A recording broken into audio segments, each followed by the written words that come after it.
Hello survivors and welcome to another Walking Dead Road to Survival video, and in this video we're going to be taking a first look at Gold Mythic Magnificent Mirabelle, who is going to be an event character coming to TWD RTS.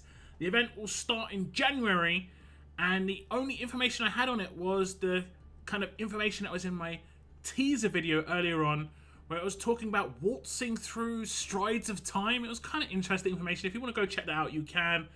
But Mirabelle, like I said, will come in an upcoming event in January. And this is the second Mirabelle we've had in the game. The first was one of the very earliest releases as a promo. I think it might have been the second after Ezekiel. And was a very heavily used character. This one's going to be part of an event, so a bit more easily accessible. The visuals are pretty interesting. She has got a lot of alcohol on the right hand side. She is effectively a New Year's celebration character by the looks of things, so obviously a little bit tipsy. She's got the double bottles as weapons. She's got extra bottles in her bag on the left hand side. Very interesting. You see the art on the left hand side a bit better, like I say. You can see at level 1440 limit break 3, she has got 37,040 attack, 19,402 defense, and 31,748 HP. She is going to be a fast character, going to be on the support role, Gold Mythic of course, and she is going to be joining the Road to Survival Allegiance. Now, checking out her Adrenaline Rush, it is called Excited Stabbing. It is a 55 AP cost rush. Make a critical attack against a line of enemies for 400% damage, where you get a plus 300% damage if the target has bonus HP each. This fighter gets focus for the rest of combat. So the first half is pretty decent damage. It can of course crit because these are attacks. So crit multiplier on her combat mods would boost this damage up quite nice and high. But you can get another 300% damage if the target has bonus HP, which is, like I say, pretty nice. Even if it only has one bonus HP.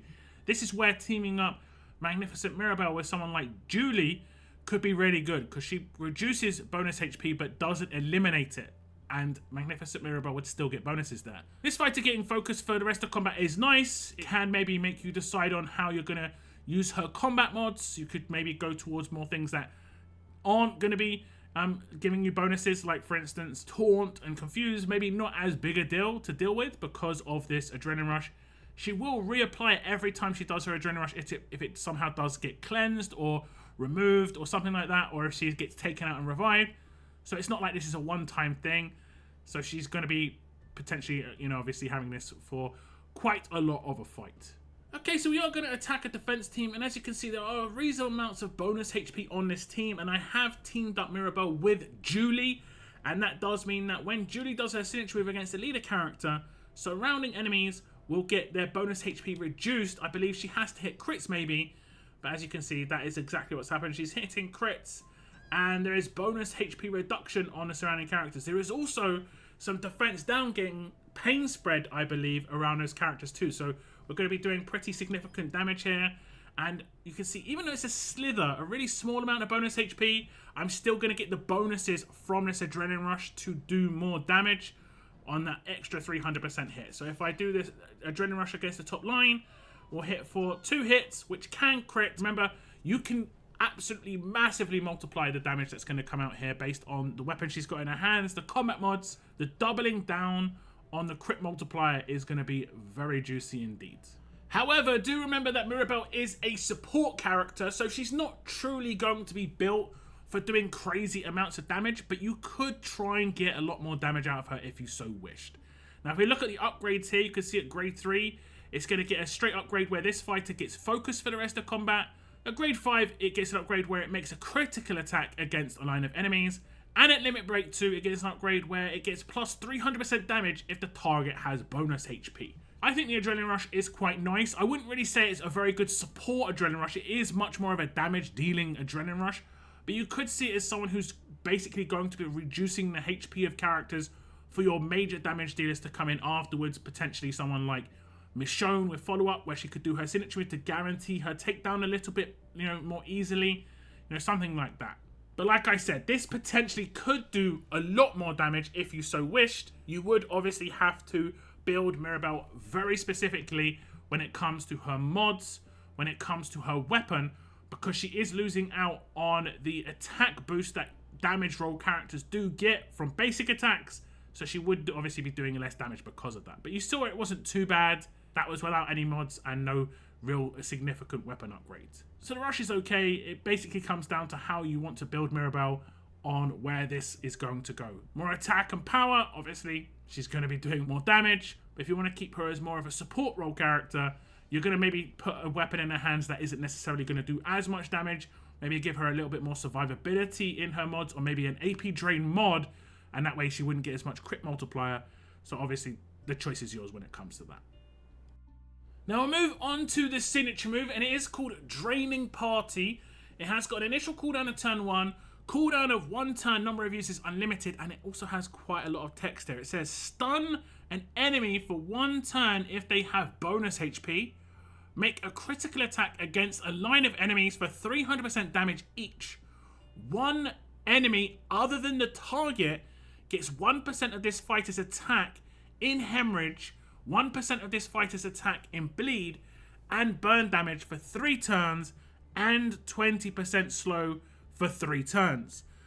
This is pretty crazy just because one other target is going to get 3 negative effects. 4. It's going to be hemorrhage, bleed, burn, and slow. 1% isn't crazy high, but it is going to be something. Obviously, like I said, I think it's more just about applying the effect, not that the effect is going to be extremely powerful and hard hitting, basically. She might be able to get 150,000 attack, let's say. 1% of 150,000 is 1.5k. So she's not going to be adding too much hemorrhage, bleed, or burn. But like I said, it's more about the effect. We'll have to see how that works when it comes to the rest of her kit. But like I say, very interesting indeed. Now, based on Mirabelle's specialist, with this guaranteed critical hit, she will also do other things to a character when she hits this. So we'll do it against the top line. We'll stun this character, and we'll do significant damage against the other one. And as you can see, while we did take that character down, they are unrevivable based on basically her specialist skill. So she's effectively got a revive block in her skills because of the specialist skill, which we will look at later. We can see the stunned character in the top right hand corner. We can also see there's a bit of daze there, so that's coming from somewhere else. But we have got obviously the leader with hemorrhage, burn, bleed, and slow. I think this is more about the effects. As you can see, it's not that high when it comes to the stats, but now that character has 4 negative effects on them, we'll have to see how that's going to be, you know, with the rest of Mirabelle's kit. Maybe she gets bonus damage against characters that have negative effects, something like that. Like I said, we'll have to wait and see. Now, going into the upgrades on this signature move, you can see at grade 2 it gets -1 to cooldown, so it goes from a 2-turn cooldown down to a 1-turn cooldown. At grade 4, it gets an upgrade where one enemy other than the target gets 1% of this fighter's attack in hemorrhage, bleed, and burn for 3 turns, and also a 20% slow for 3 turns. Now, unless this 1% is a wrong number, this is going to be potentially very interesting when it comes to looking at her passives. Now, if we look at Limit Break 1 upgrade, it gets -1 to starting cooldown, which is nice. Normally, this comes in at LB3, so it'll go from a 2-turn starting cooldown down to a 1-turn starting cooldown. Then at Limit Break 3, it gets an upgrade where you'll stun an enemy for 1 turn if they have bonus HP. And I think that stun comes in before your attacks come in as well. So it shouldn't proc weapons. So that's actually pretty nice when it comes to her hitting that character. No stun on defense, nothing like that. That's a pretty big thumbs up, actually. So that signature move has a lot of text. There is a lot going on. Very peculiar when it comes to the 1%. Like I say, we'll have to check out her passives, which we will check out next, on what that actually means. What does that mean for the rest of Mirabelle's kit? Is it about a combo with another character? Because there are characters out there that do more damage based on how many negative effects are on the enemy team, so on and so forth. So she could have some good combos already. But what does it mean for Magnificent Mirabelle's kit? That will be the interesting part. But like I said, there's a lot going on here. It does pretty good damage. I like the stun comes in before the damage as well. Like I said, it's kind of like a sort of disarm because of that, which is nice. Lots of negative effects being applied. Not much support stuff going on right now, though, I will say that. But she does have less chance to actually have weapons proc in general because of her support role. That's pretty much the bonus she's going to be getting from the support role here. So yeah, interesting, but let's see what this means for Mirabelle. And to do that, we have to check out Mirabelle's Mythic Abilities. These are her passive skills. Of course, she is a support character, so she is going to get Cunning, where she is 30% less likely to trigger enemy weapon effects and walker effects. The next one is Binging? Binging? Or is that meant to be binging? I think it's binging, right? I'm not really sure. When attacking an enemy below 75% of their max HP, increase damage by 50%. Suddenly she's actually going to be potentially doing significant amounts of damage. Very interesting indeed there. The next one is Dizzy Knight. When attacking, 100% chance to daze the target for 1 turn, plus 1 turn if the target is of the tank role. This is actually pretty big because we don't have many daze characters at the moment, and daze is very important on attack. This is going to work with her basic attacks, each hit of her signature move, and each hit of her adrenaline rush. So like I say, very nice. Applying daze, going to be very useful. Defense team, generally speaking, signature moves are where a lot of their power is at. Now, the last passive is called Dropping Down. When attacking, 100% chance to increase damage by 25% for each negative effect on the target. This is interesting. This is where she's getting the boost. That character that gets 4 negative effects off that first turn signature move is now going to get effectively plus 100% damage received from Mirabelle. And any other characters that have that kind of boost in their kit. I think Eva and Ghost have that boost in her kit, where she does obviously do more damage based on negative effects on the enemy team. Or is it positive effects? I'll have to go check out her kit later on. But Mirabelle's definitely going to get that boost, and that will drastically increase her damage. I did actually say earlier on, she's more of a support character. Don't expect to do too much damage. But she's going to be doing potentially drastic amounts of damage. And I can compare her to Eva and Ghost because Eva and Ghost are pretty much the same way. I looked at the, obviously, initial kit, and I was like, well, we shouldn't really expect too much damage, but she does crazy damage because of those passives. So she's kind of like an alternative version of Eva and Ghost in that way, where she's going to get big boosts based on certain, things actually happening to enemy teams. The negative effects you can apply with other characters. Don't forget, it isn't just about Mirabelle. But also the below 75% of the max HP, she will do 50% extra damage on basic attacks, signature moves, and her rush. She could be doing actually crazy amounts of damage. It's going to be really, really cool, actually. So just to show you this in action, I can use the signature move against the leader, who I would actually get an extra 25% attack against. I think it might show up above her head when I do it. Oh, it says 55. Oh, that's actually great because the stun is applied first. I'm applying it and then getting an extra bit of damage. That's actually cool. Now what I'll do is I'll just do her adrenaline rush. Who got all the negative effects? This character. It should say plus 100%, but it might be more. I'm not sure if the daze comes in before she does damage or afterwards. We'll have to see. If it's 100%, it will be afterwards. It's 100%, but she's doing pretty big amounts of damage there. So she's getting an extra 100% damage there before multipliers come in with like crit multipliers. And that character had lots of bonus HP. That was without the bonus HP. Obviously, she did do the extra damage because of the way her rush works. But if I brought down the bonus HP of someone like Julie, the damage obviously would just be much more significant on the actual max HP over the bonus HP. Yeah, very interesting now, actually. Very, very interesting. The potential of large amounts of damage from Mirabelle is actually really, really cool. And of course, when she hits those crits, 100% heal reduction because of her specialist skill, which we will look at next. And that's going to mean no revives for 2 turns, which is obviously very nice indeed. If we look at the upgrades here, you can see at grade 1, we get the first half of Binging. I'm pretty sure it's Binging. Please someone correct me if I'm wrong. When attacking an enemy below 75% of their max HP, increase damage by 20%. At grade 2, she gets the first half of Cunning. When attacking or being attacked, 15% less likely to trigger enemy weapon effects and walker effects. At grade 3, she gets the second half of Binging.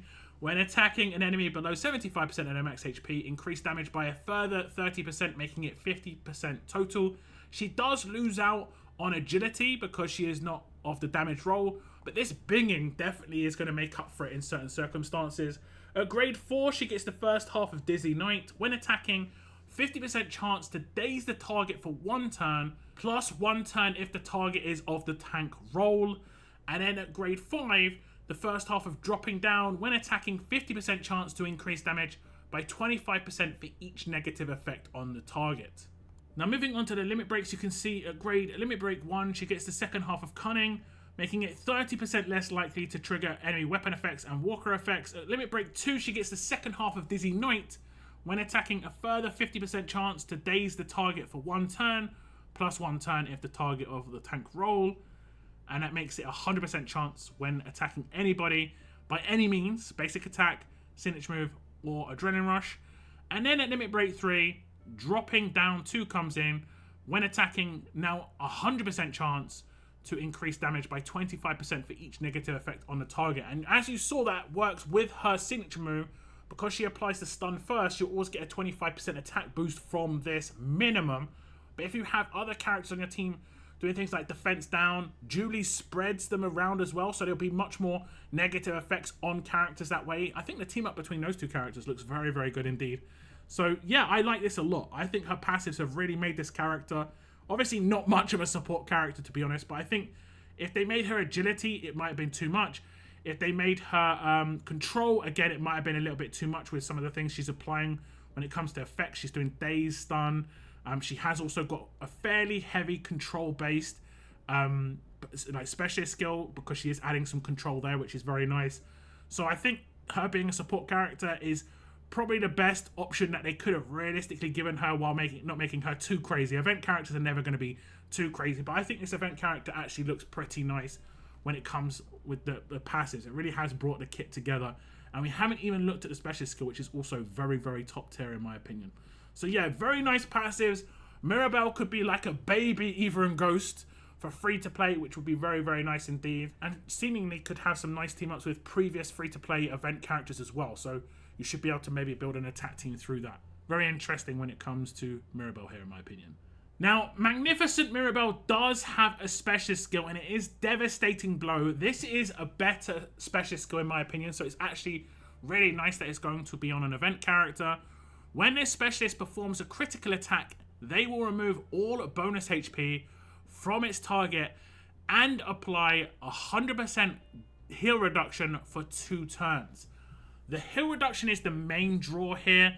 The bonus HP removal is nice, but there are a lot more characters now that deal with bonus HP. When Devastating Blow was initially released, bonus HP was the biggest issue. Now revives are.